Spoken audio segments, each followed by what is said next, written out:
Så, det er simpelthen så forkert. Dennis, er det ikke også forkert, det der? Nej.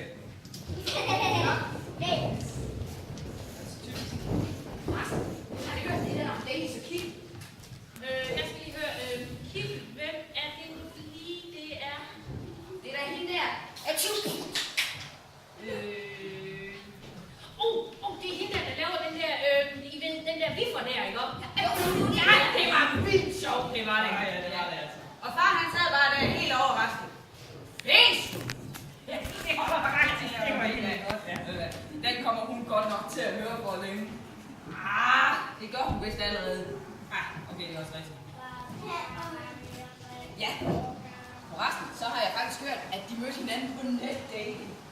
Netdating, det er simpelthen bare meget der. Jeg kan lige se Dennis sidde der, ikke? Skriv på sin profil og så skriv: Jeg har smukke hænder.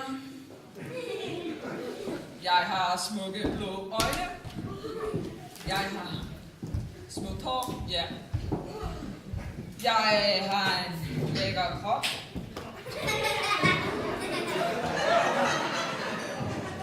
Hey, tøser. Har I set min badbold? Den fløjtes op, og så røg den vej.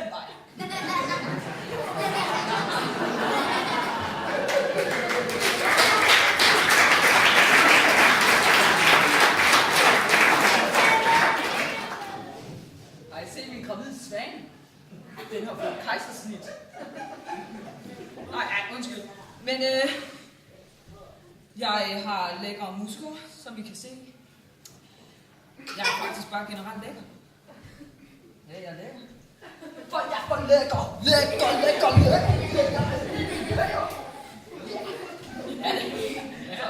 Så jeg kunne ikke se det for sig. Men jeg tænker også, Kim, hun kan bare sidde i den anden ende. Jeg har smukke hår. Jeg har smukke hænder. Jeg har en smuk krop. For jeg er model.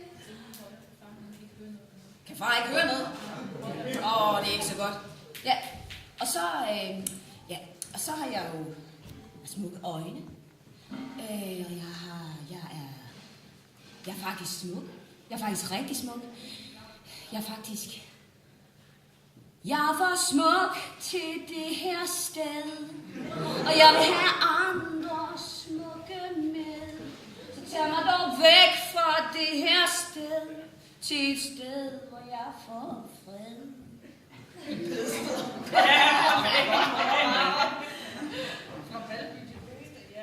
Og så bagefter, ikke også? Så jeg siger bare, det var hot. Det var virkelig, ikke også? Jo. Summer love, love me a blast. Summer love happens so fast. I met a girl crazy for me. Met a boy cute for me. Summer days Drifted away. summer nights. Oh, well. Ja, og så var det jo, at Dennis han sad der og tænkte, nu tager jeg til Sjælland med det næste tog. Nu tager jeg til alle tider sø.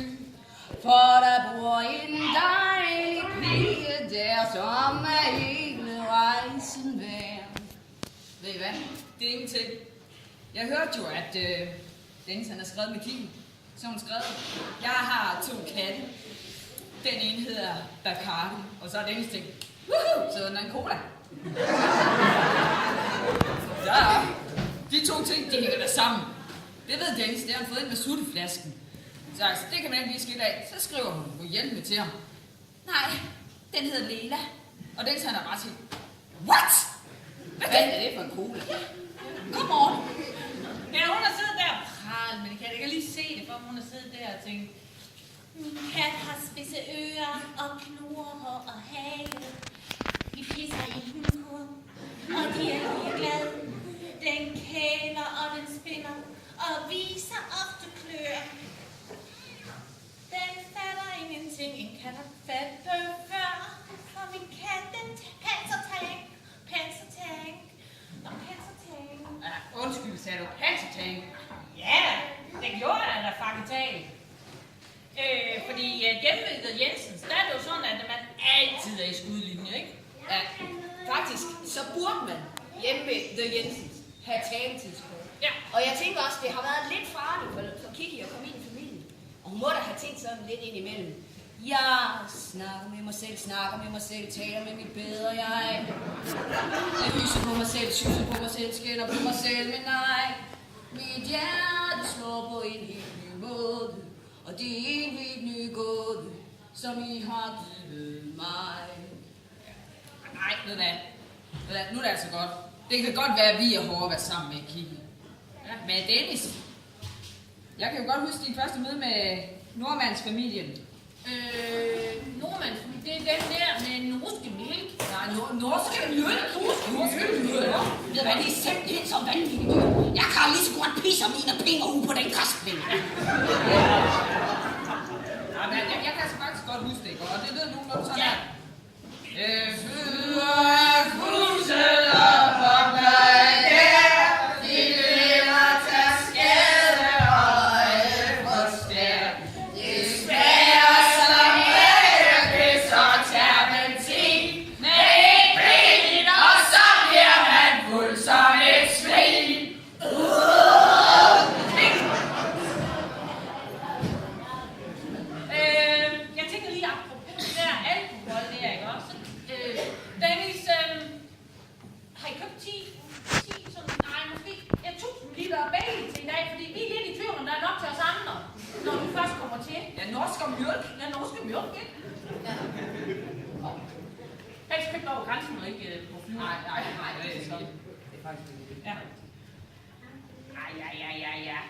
Jeg synes faktisk, vi har snakket meget om Dennis' alkoholforbrug. Altså, der er noget med Kiki og hendes visse forkærlighed for rødvin. Det er ikke for, at vi skal nævne nogle fester eller noget. Nej. Men min polter, det er for at nævne noget. Der sad hun faktisk over i hjørnet helt for sig selv og drak mindst 6 flasker rødvin. Mindst helt seriøst. True story. Ja. Jo, det er ikke. Jeg vil så også sige, at det forklarer dig sådan set en hel del. Ja.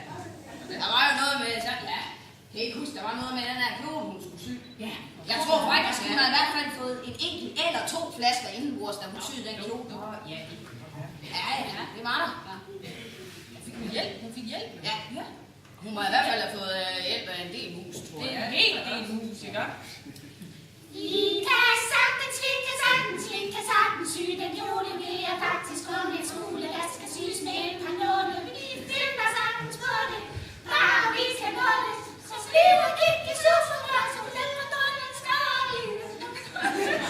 Vi må ikke snakke, så skal vi snakke. Du er simpelthen så langsom. Ja. Nå, men hun nåede det. Ja. Jeg vil da sige, hun nåede det. Ja, det gjorde hun. Ja. 5 minutter før. Men så de der kære mus der, ikke?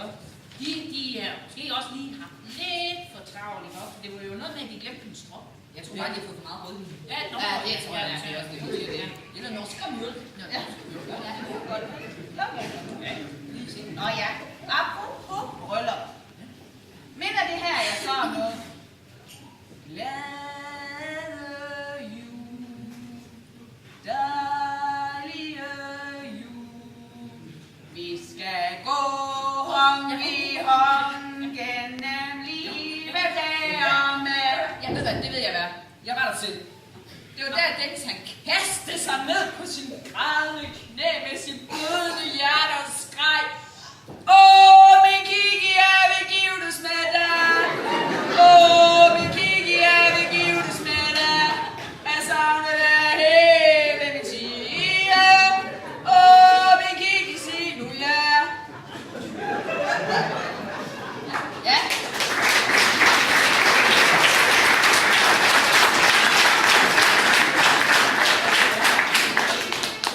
Ja, så levede vi lykkeligt til deres dages ende. Kan det nu oppasse? Nå nej, så fik de jo en hund. De fik Søvs, lille Søvs. Den var sød, men nu er den rød.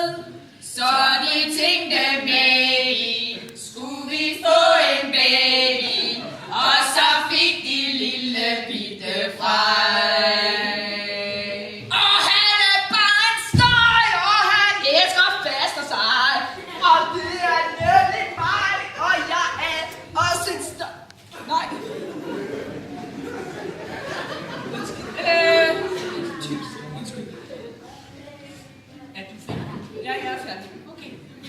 Indtil næste gang. Ja.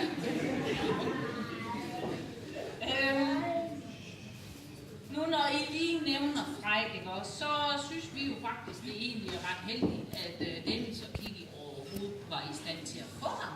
Det er da faktisk rigtigt. Der var jo en ret uheldig episode Ja, op på fars firma for en del år tilbage. Ja. Og ja, det er nogenlunde sådan her. Jeg tror, det er fandme! Man kan næsten mærke det der. Ja, helt op i underligt nu. Ej, lige det der med at være pivet, ikke? Den der knægt der, han er jo panisk angst for bakterier. Fuldstændig. Han vasker fingre i hele tiden. Og selvom han skal bare start, sluk. Det var et fedt job, du havde der. Ja. Hold op, man fik meget beskidte fingerspidser, mand. Jeg kan ikke så huske, hvordan han reagerede, når han så blod. Så blod. Det står som vandfald! Ja. Der var lidt bror. Ja. Det er simpelthen også det mest forfængelige, jeg nogensinde i mit liv har mødt. Forfængelig. Ved du hvad? Dennis, han er så forfængelig, at vi vil selv dengang mor og far, hvis de skulle have været til scanning, så havde han stadigvæk gemt. Han havde sagt, ved I hvad? Jeg er simpelthen, jeg ved godt, jeg er simpelthen så glad, jeg gemmer ham. Så hernede her, fordi så kan de ikke se mig alligevel, ikke? Og ved I hvad? Det havde han ret. Ja, hold fast. Han var god, han var blå, han var vild, han var skæv, han var nøgen, og han havde hul i røven. Ja, og det. Og hullet ikke lukket endnu, han stemmer stadigvæk. Ja, det er helt sikkert. Fuld af lort. Ja. Ja, noget helt andet er, også selvom han var så grim som barn, så har han jo nok vokset sig til lidt skønhed, fordi helt ærligt, Kitty, mor, det er en dyt, men han glæder sig helt sindssygt meget til det her bryllup, og til at få børn. Ja tak, det ved jeg godt. For jeg var med hende ude og gik på brudekjoler, ikke godt? Ikke nok med, at vi gennemsøgte samtlige brudebutikker syd for Kongeåen. Så kører vi lige en lille smule nord for Kongeåen til Vejle, og så finder vi den. Men ikke nok med det, så er det fandme også 10 år før brylluppet. Minimum. Ja, men altså, så er der jo også alt det der med babytilbehør, ikke? Det hele vi købt inden først igen. Ja. Og ved du hvad, så står vi andre der. Hvad skal vi give barnet, ikke? Vi har ikke noget. Ingenting, ikke en skid. Vi kan ikke give noget. Vi har ingenting. Der er ikke noget. Der er intet, der kommer efter. Hvad skal vi gøre? Så det eneste, vi har til Frej herfra, ikke? Det er masser af kys og kram. Nu er vi så kommet dertil, hvor det hedder afslutning.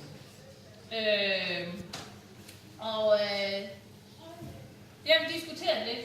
Susie har en fin udgave. Det var det, Dennis. Slut. Ja. Hun havde lidt flere i den nuance der, lige så kort. Men det er sådan, at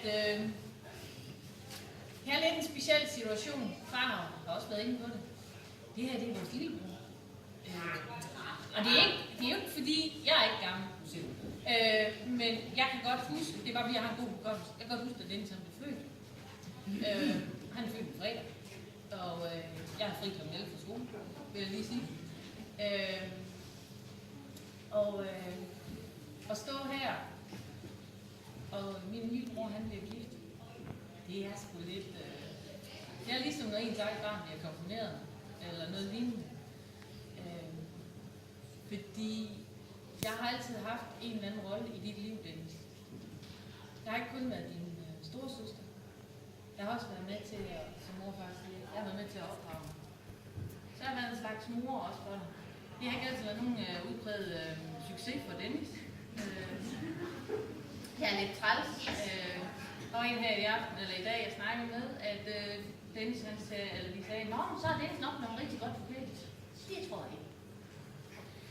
Man skal lige tænke på, at Dennis han havde 3 storesøstre, og de har været en stridkælde.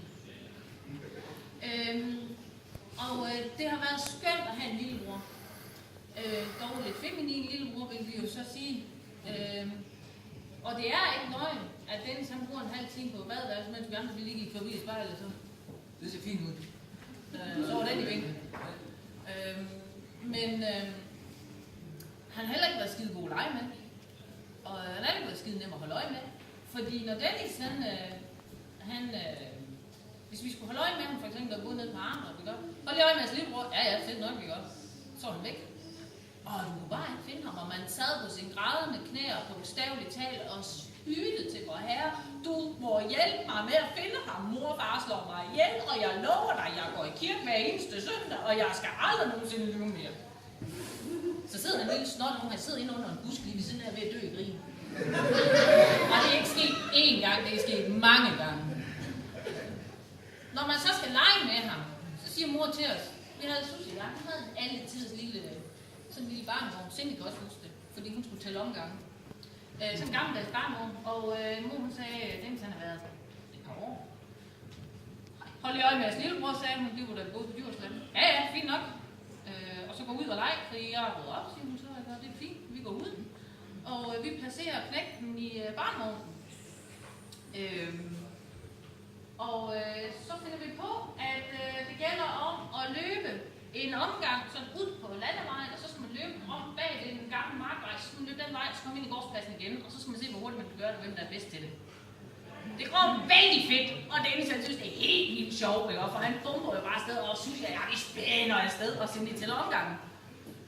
Indtil det øjeblik, at den møgeunge, han ikke holder fast, og ryger ud af vognen, og lander i det eneste vandpyt, der overhovedet er, så han er møgbeskidt, og han er fuld af sår ned i siden, og han skriger som en stukken gris. Og så kan mor der være der lige med det samme og sige, nej, langt! Det er der ikke gjort noget som helst. Vi har leget med igen, Dennis og den er Cindy. Det er ingen tvivl om det. Det kan man se, det ikke passer på lige se, det er helt vildt sødt for lille Dennis. Og så tog hun den lille møgbeskidte Alfons Åberg, og så kom han med inden for, at vi andre kunne blive ude. Vi holder stadigvæk på, at vi egen skyld kunne holde fast, som du har fået besked på. Når det så er sagt, Dennis, så er vi en flok tøser herovre, der bare siger dig en ting. Vi kan godt lige kigge. Og hvis der er noget, du vil, så får du klø, du passer på hende. Og hvis der er, du gør noget på fejl, hvad så det?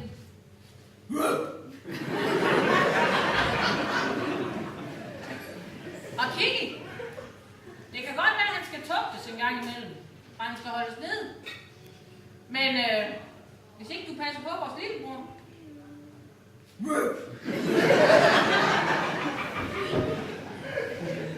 men det tænker vi, at det bliver ikke noget problem. Fordi hun bor lige i nærheden. Og hun skal nok minde om det sådan dagligt. Dennis, Kiki, vi elsker jer. I vores hjerter. Vi er der altid. I ved, hvor I kan finde os. Ingen tvivl om det. God fornøjelse.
Sindssyge ting, når hjertet banker.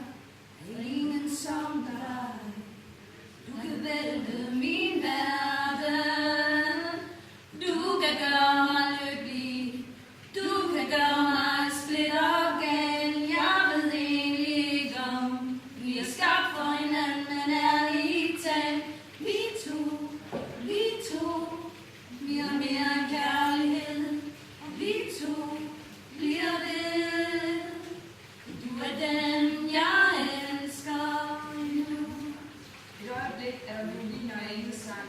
Et andet er der lige slippe, ingen eftergang. Men jeg vil have hele pakken, også dit temperament. Du ved, jeg vil have partner, modgang og medgang. Og i det store billede er du det eneste